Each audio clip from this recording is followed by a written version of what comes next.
हर हर महादेव। श्रावण सोमवार व्रत कथा।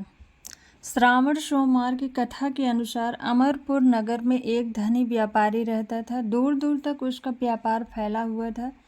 नगर में उस व्यापारी का सभी लोग मान सम्मान करते थे। इतना सब कुछ होने पर भी वह व्यापारी अंतर मन से बहुत दुखी था, क्योंकि उस व्यापारी का कोई पुत्र नहीं था। दिन रात उसे एक ही चिंता सताती रहती थी कि उसके मृत्यु के बाद उसके इतने बड़े व्यापार और धन संपत्ति को कौन संभालेगा। पुत्र पाने की इच्छा से वह व्यापारी प्रति सोमवार भगवान शिव की व्रत पूजा किया करता था।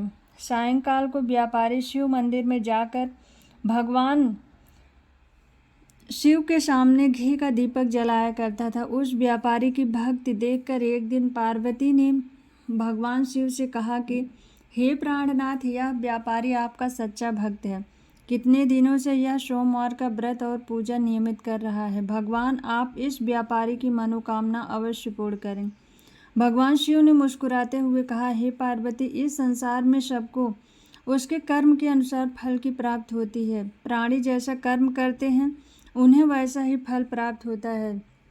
इसके बावजूद पार्वती नहीं मानी। उन्होंने आग्रह करते हुए कहा, नहीं प्राणनाथ, आपको इस व्यापारी की इच्छा पूर्ण करनी पड़ेगी। यह आपका अनन्य भक्त है। प्रति सोमवार आपका विधिवत व्रत रखता है और पूजा अर्चना के बाद आपको भोग लगाकर एक समय भोजन ग्रहण करता है। आपको इसे पुत्र प्राप्ति का वरदान देना ही होगा। पार्वती का इतना आग्रह देखकर भगवान शिव ने कहा, तुम्हारी आग्रह पर मैं इस व्यापारी को पुत्र प्राप्ति का वरदान देता हूँ, लेकिन इसका पुत्र 16 वर्ष से अधिक जीवित नहीं रहेगा। उसी रात भगवान शिव ने स्वप्न में उस व्यापारी को दर्शन देकर उसे पुत्र प्राप्त का वरदान दिया और उसके पुत्र के 16 वर्ष तक जीवित रहने की बात भी बताई। भगवान के वरदान से व्यापारी को खुशी तो हुई, लेकिन पुत्र की अल्पायु की चिंता ने उस खुशी को नष्ट कर दिया। व्यापारी पहले की तरह सोमवार का विधिवत व्रत करता रहा। कुछ महीने पश्चात उसके घर अति सुंदर पुत्र उत्पन्न हुआ। पुत्र जन्म से व्यापारी के घर में खुशियां छा गई, परंतु धूमधाम से पुत्र जन्म का समारोह मनाया गया। व्यापारी को पुत्र जन्म की अधिक खुशी नहीं हुई, क्योंकि उसे पुत्र की अल्प आयु का रहस्य पता था। यह रहस्य घर में किसी को नहीं मालूम था। विद्वान ब्राह्मणों ने उस पुत्र का नाम अमर रखा। जब अमर 12 वर्ष का हुआ तो शिक्षा के लिए उसे वाराणसी भेजने का निश्चय किया गया। व्यापारी ने अमर के मामा दीपचंद को बुलाया और कहा कि अमर को शिक्षा प्राप्त करने के लिए वाराणसी छोड़ आओ। अमर अपने मामा के साथ शिक्षा प्राप्त करने के लिए चल दिया। रास्ते में जहाँ भी अमर और दीपचंद रात्रि विश्राम के लिए ठहरते, वहीं यज्ञ करते और ब्राह्मणों को भोजन कराते थे। लंबी यात्रा के बाद अमर और दीपचंद एक नगर में पहुँचे। उस नगर के राजा की कन्या के विवाह की खुशी में पूरे नगर को सजाया गया था। निश्चित समय पर बारात आ गई, लेकिन वर का पिता अपने बेटे के एक आँख से कानी होने के कारण बहुत चिंतित है। उसे इस बात का भय सता रहा था कि राजा को इस बात का पता चलने पर कहीं वह विवाह से इनकार न कर दे, इससे उसकी बदनामी होगी। वर के पिता ने अमर को देखा तो उसके मस्तिष्क में एक विचार आया। उसने सोचा, क्यों न इस लड़के को दूल्हा बनाकर राजकुमारी से विवाह करा दूं। विवाह के बाद इसको धन देकर विदा कर दूंगा और राजकुमारी को अपने नगर ले जाऊंगा। वर के पिता ने इसी संबंध में अमर और दीपचंद से बात की। दीपचंद ने धन मिलने के लालच में वर के पिता की बात स्वीकार कर ली। अमर को दूल्हे के वस्त्र में पहनाकर राजकुमारी चंद्रिका से विवाह करा दिया गया। राजा ने बहुत सा धन देकर राजकुमारी को विदा किया।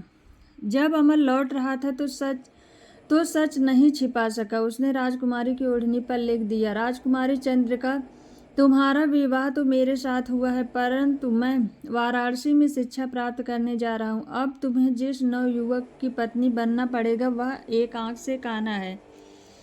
जब राजकुमारी ने अपनी ओढ़नी पर लिखा हुआ पढ़ा तो उसने काने लड़के के साथ जाने से इनकार कर दिया। राजा ने सब बातें जानकर राजकुमारी को महल में रखा। उधर अमर अपने मामा दीपचंद के साथ वाराणसी पहुंच गया। अमर ने गुरुकुल में पढ़ना शुरू कर दिया। जब अमर की आयु 16 वर्ष की हुई तो उसने एक यज्ञ किया। यज्ञ की समाप्ति पर ब्राह्मणों को भोजन कराया और खूब अन्न वस्त्र दान दिए।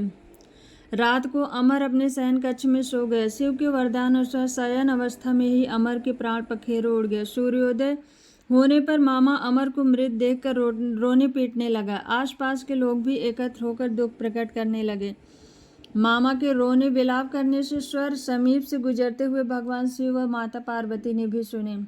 पार्वती जी ने भगवान से कहा, प्राणनाथ, मुझसे इसके रोने के स्वर सहन नहीं हो रहा है, आप इस व्यक्ति के कष्ट अवश्य दूर करें। भगवान शिव ने माता पार्वती के साथ अदृश्य रूप में समीप जाकर अमर को देखा तो पार्वती जी से बोले, पार्वती, यह तो उसी व्यापारी का पुत्र है। मैंने इसे 16 वर्ष की अल्पायु का वरदान दिया था, इसकी आयु तो पूरी हो गई है।